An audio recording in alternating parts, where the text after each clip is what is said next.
I'm Alex Mozed, and welcome to Winner Take All, where we talk about the constant battle between large tech monopolies and traditional incumbents. Today, we're going to dive into a couple interesting topics. One being that you have a couple stories here of not incumbents, but you have investors and traditional businesses kind of pushing back on this thing called WeWork. So the current CEO of WeWork, or executive chairman, Marcelo Claure. Marcelo is like SoftBank's fixer. Basically, he was, I think, executive chairman of Sprint. And then Masayoshi Son asked if Marcelo could basically roll off of Sprint and then fix the stuff that was going on with WeWork when the WeWork debacle started happening in the fall of 2019. So everyone had heard that Adam Neumann had received $1.7 billion as part of his exit, the equity he owned, and all these kinds of things. And so Marcelo was pushing back on that and to say that he has walked away with over $1 billion is totally false. Claure said of the pay package and yada, yada, yada. Basically, what he's saying is, and there's this other corporate governance lady that chimes in on it. Basically, Adam Neumann did walk away with $1.7 billion in total package value. Did he walk away with $1.7 billion in cash? No. But I bet if you were to add up whatever severance or cash payments that were made to him with his departure from the company, along with the value of his equity and the shares, even after there's a cram down, right? WeWork took an injection of capital and some of the, the investors on the cap table took a hit. Whatever, you add that all up, the guy's still a billionaire. That is the point. That's what the corporate governance person that's blasting Marcelo's comments in here. But basically, what Marcelo and SoftBank they're trying to downplay that, oh, well, he didn't walk away with over $1 billion. I don't think anyone was expecting him to walk away with a $1.7 billion check. But the point is, he's a billionaire. And that is still a pretty significant sum of money, considering the company is probably only worth a few $1 billion. My guess is maybe worth around $4 billion, as opposed to the $40+ billion it was trying to IPO at. Now, here's the other interesting thing. Goldman Sachs, the new CEO, David Solomon, this guy loves to go and be a DJ, on the weekends. He does a part-time night gigs of being a DJ. So David Solomon this was in Davos, but this article just came out recently, and he said, because Goldman was representing WeWork on the IPO, but he says, I'm not sure that we got it so wrong. There were things that were right, and there were things that were wrong. Basically, he goes on to say that, the way the process of an IPO works when you're a bank is you're invited in by a company. It's a private company. Their numbers aren't public. They give you a model. You say to the company, well, if you can prove to us that the model actually does what this does, then it's possible it could be worth this much in the public markets. I think it's a great example of the process working. It might not have been as pretty as everybody would like it to be.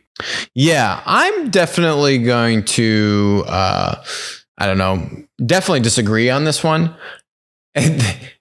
These bankers, they want to represent the company. Goldman put money into the company. They had a 1.4% stake in the company. And so what they often say is, hey, well, we'll co-invest in the deal so we can represent the company and then we get the fees and all these kinds of things. Goldman, they bought in on the story of WeWork, right? They were definitely pitching to Adam and the WeWork executives that, hey, we've looked at your numbers and we think you could command X by going public, right?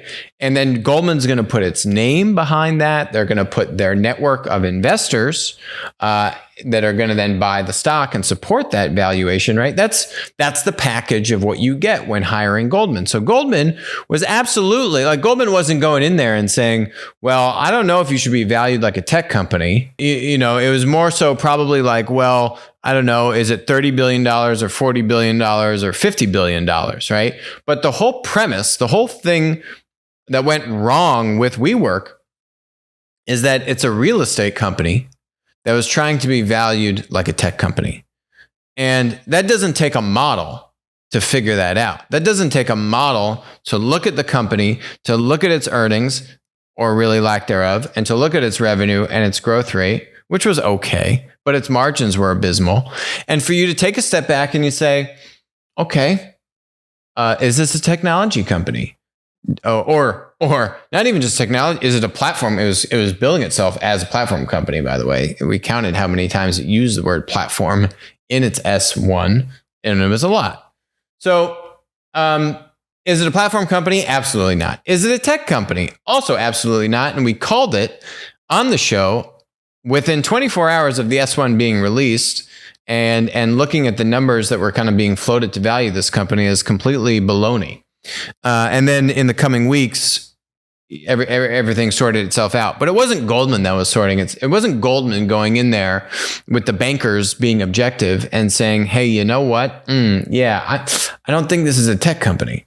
Therefore, I don't see how we could even get close to justifying a 10x or no more, like a 20x revenue multiple. Those are platform multiples. Those aren't even SaaS tech company multiples. So interesting while he was trying to brush that off, and I'm not buying it at all. I should probably just avoided this. I don't know why. I guess someone must have asked him about it, why this came up, but it is not a good look for Goldman to have represented WeWork. This was a horrible thing. And I think this goes back to why you see Bill Gurley and a number of other influential VC investors promoting the idea of doing a direct listing as opposed to doing an IPO. This is the process of an IPO. It's just bankers basically, doing this and saying, oh yeah, it feels roughly right. How much credibility can I bring to the deal? How many investors, how much demand can I generate from investors? Okay, yeah, the numbers, and we get a number. I mean, there are so many examples of what the IPO is listed at as being wrong, either under or over, and people don't like the process. And then the bankers get paid a bunch of fees, right? It's like one of those things, whenever, like I have friends, right? They'll be like, oh, I bought a nice car. And then in the trunk of the car, I got this nice designer luggage, right? And when you see the luggage, what you think to yourself is, damn it, I just got screwed. Because I didn't pay retail for that luggage. I paid 5x the amount of the price of that luggage. And you can believe me that the car manufacturer baked that into the deal. So whenever you see that these bankers are flying Adam and the C-suite team around on private jets to go meet with all of these investors, you're paying for that jet. You're paying for like 5 jets. Every flight that you take that's worth $50,000 or $100,000, you're paying for 5 of those, right? It's absolutely baked into the fees. The fees are crazy. And that's why the direct listing model, I actually think, is a much better model. And now with the SEC, they're trying to actually rejig that where you could actually raise capital. That's direct listing. You're not raising capital. You're just floating your shares onto the public market. So if you actually are trying to raise capital and do the float, that's what the IPO does. But now they're trying to rejig this so you have a direct listing. It's kind of like a Dutch auction, right? Where it's computers. It's buyers and sellers saying, okay, here's what I would value. Here's what I would pay for the shares. It happens instantaneously. There's none of this kind of human arbitrage that goes on. Much better model. And would have prevented Goldman from definitely taking one on the chin with this WeWork debacle. Really cool report that was released by Andreessen. Andreessen's a top VC firm. They've invested in they love marketplaces. If you read this report called the Marketplace 100, it's a great analysis of private marketplace companies. And basically what they've done is they've ranked them by GMV and throughput. And what they say is, the top 4 companies, Airbnb, DoorDash, Instacart, and Postmates, account for like 75% of the throughput from all the top 100 companies. Some people have said to me that this is like Platt, the ETF, but for private, for private marketplaces. It's true. But the one difference is that, Platt is looking holistically at all platform companies. Marketplaces are one subsect of this, right? So this is really looking at product marketplaces and service marketplaces. It's not looking at investment platforms, social networks, content platforms, chat, communication platforms, or development platforms, right? But there are a lot of product and service marketplaces out there. Another couple interesting things, takeaways from this. So I think some of these companies aren't pure platform, and they state that in this, that there might be some hybrid. Like, for example, I'm pretty sure that Breather down here, number 75, I'm pretty sure they're linear. I'm pretty sure that they're taking on, so if you need to have a space for a business meeting, they'll let you, rent out a space for a few hours and have a meeting in Manhattan or these different cities. I'm pretty sure, though, that they're linear in the sense that Breather is signing up a lease for these apartments or for these kind of office spaces, and then they're renting them out.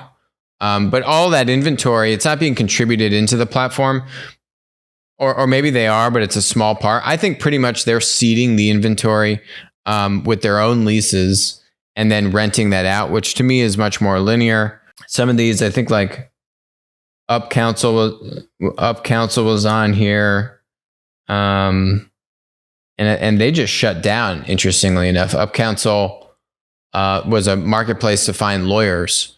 And I guess the business wasn't going very well for them, and it's kind of been a nasty shutdown. I guess like they licensed their tech to LinkedIn just to try and recoup some money for investors.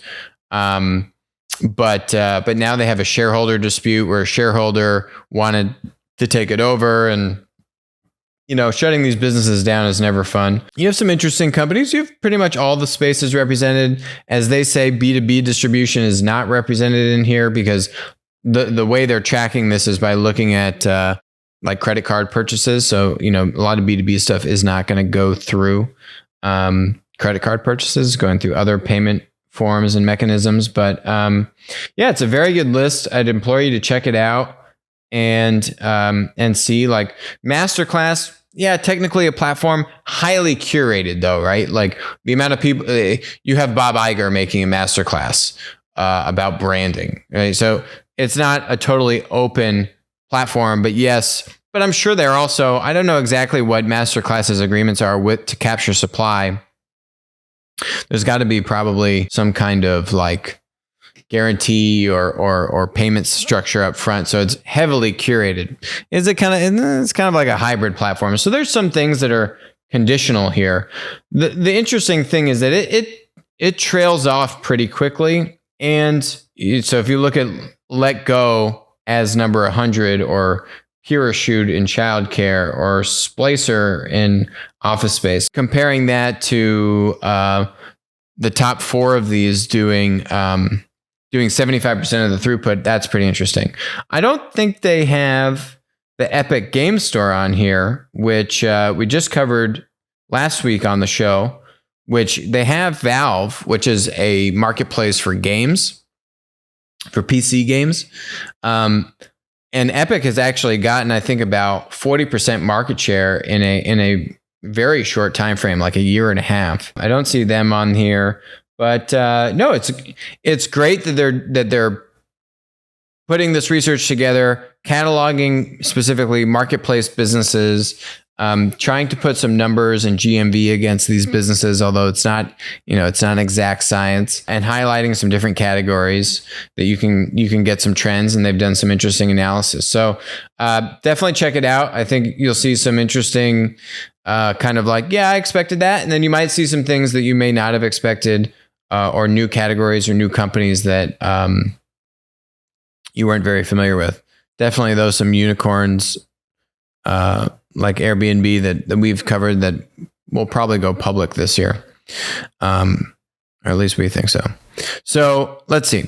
Another topic that we get asked a lot about is this idea of build versus buy. And, my point of view on it is, if you're a traditional incumbent and you're looking at creating a new disruptive business, it's not really build versus buy, although it's something you should analyze. It's most likely build and buy.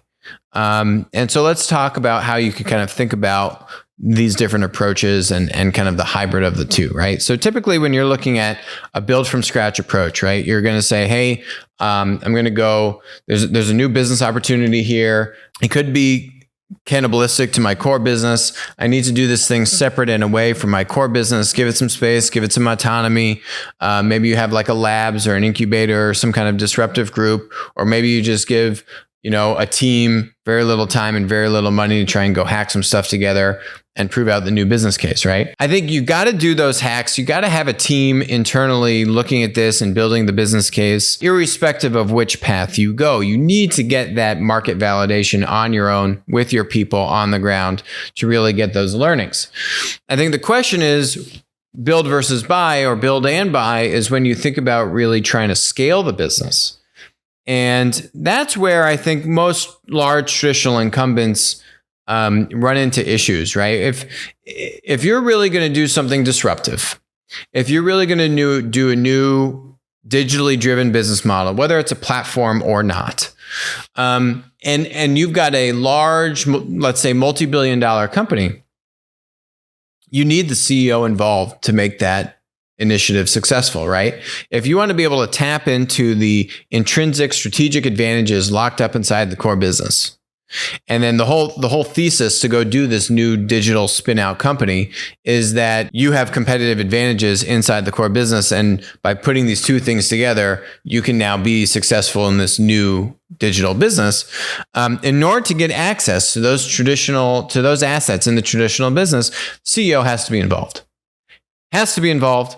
Otherwise, there's just too many competing factions. It's not that these people are bad or are ill or have any ill will against. It's just everyone is so busy and they have their existing initiatives that in order to cut through that and to prioritize it and to extract that value and make it available to the new separate entity, you got to have the CEO involved. And for this to be interesting to the CEO, to deserve a 30-minute slot on a weekly basis on the CEO's calendar, it's got to get big, and it's got to get big in 2 to 3 years. And in order for the CEO to agree to that and for the board to agree to that, you've got to be able to have some way to look at a timeline for break even. How do I get to scale in a 2 to 3 year period of time? And how do I have some level of comfort or confidence in when this thing could break even? Okay. Now, knowing that you need to solve for those variables, how do you evaluate build versus buy or build and buy, right? There's going to be building in any approach. Unless you're trying to do something completely separate from the core business that doesn't rely on any unlocking of intrinsic strategic assets from the core business and opening them up to the separate entity, okay, then you can disregard a lot of what I said, right? But assuming you do want to tap into that, which would be the prudent thing to do, right? How do you get some you need every competitive advantage you can in order to do new businesses, or any business for that matter. So building from scratch, there's going to be some stuff that you have to build from scratch in any scenario. The question is, can you really go build the whole business from scratch?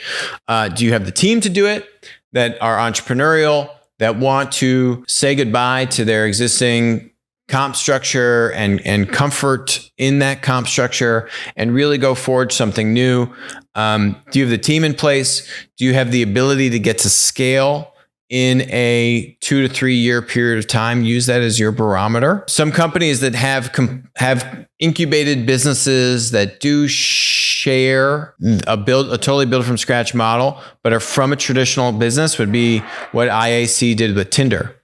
Now, Tinder makes sense for IAC because they own Match.com and they own these kinds of dating websites.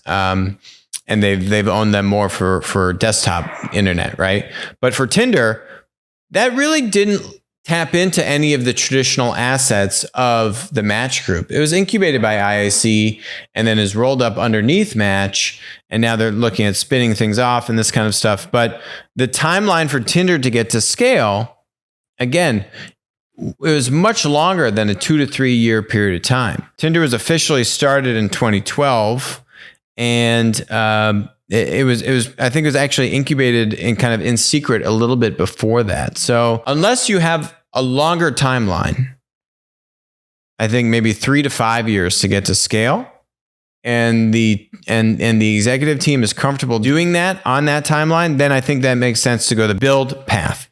The other thing is, if there are no other, if you're very early on in the market, right? Like Tinder was very early on in terms of the number of dating apps in the space, right?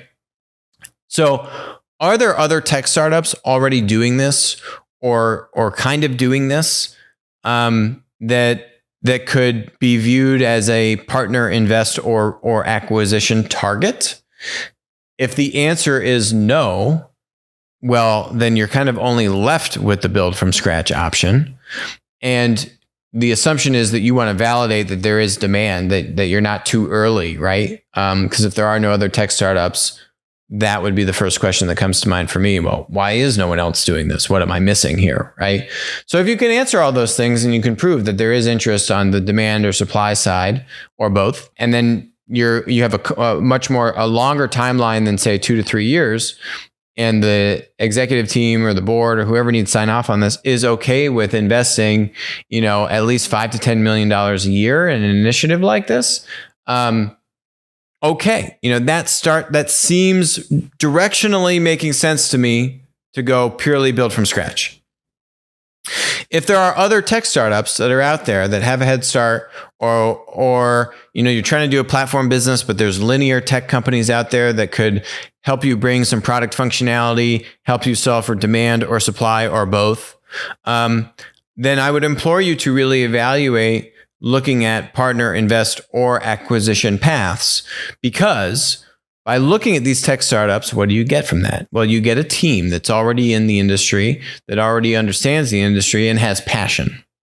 You get a team that is comfortable with the risk reward variability that comes with doing a startup, as opposed to finding and sourcing that team of entrepreneurs from within the company that do want to let go of that comfort level with nothing more than an idea, or with not much validation, right? That's hard to find. You get that in a startup. You get some existing product. You get to see their traction. You kind of get to try before you buy, right? And you can then help to accelerate your journey with their technology, with their demand, with their supply, or both, and help figure out how to put those things together with the core assets inside of the company. So it's purely a buy, invest, or partner option in terms of the build versus buy. If you're not trying to tie in any intrinsic assets of the core business and supercharge this separate entity, right? If you're purely just trying to find what are ways that I can use other technology to incrementally improve my core business, that's a very different solve, right? Than saying, I want to go create a separate digital platform entity. And how do I get there? That's going to be build and buy, right? If it's just how do I incrementally improve the existing, that could be a buy, partner, invest, and you don't really need to have any kind of substantial internal build out beyond what your existing product teams are already doing. Does that make sense? If you do want to try and do a completely new business from scratch and build it from scratch, and you have the parameters that I'm talking about, then you could do that.